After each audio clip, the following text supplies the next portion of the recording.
Story of Saints John Fisher and Thomas More, martyrs for conscience and faith in the early 1500s. England stood at the edge of a great upheaval. The reigning monarch, King Henry VIII, desired to divorce his wife, Queen Catherine of Aragon, and marry Anne Boleyn. When the Pope refused to annul the marriage, Henry broke from the Catholic Church and declared himself the supreme head of the Church of England. This bold move demanded loyalty, but not all would comply.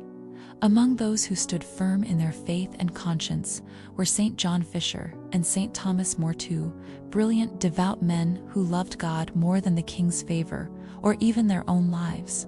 St. John Fisher was a bishop and scholar, the only bishop in England who openly opposed King Henry's divorce.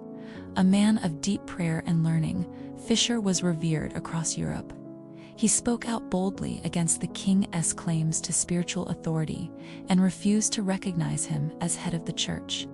Because of his loyalty to the Pope and the teachings of the church, Fisher was arrested and imprisoned in the Tower of London. In 1535, he was beheaded for treason. Just days before his execution, Pope Paul III named him a cardinal, but Henry forbade the cardinal's hat to enter England, saying mockingly, "Let the Pope send it.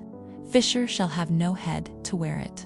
St. Thomas More, a lawyer, author, and former Chancellor of England, had once been a close friend and advisor to Henry VIII. But when asked to take an oath recognizing the king as head of the church and legitimizing his marriage to Anne Boleyn, More quietly refused.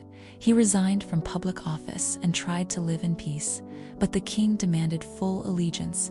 Thomas was arrested and placed in the Tower, though he remained silent.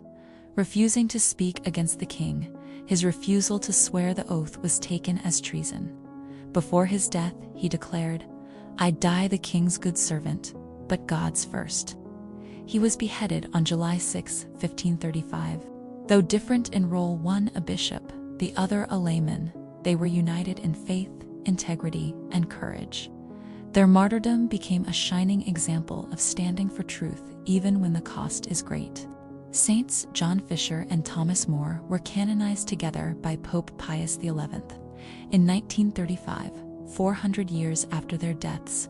They are honored as defenders of conscience, champions of the Church, and witnesses to the truth that no earthly power should ever come before God. Their legacy continues to inspire all who seek to follow conscience, even in the face of pressure or persecution.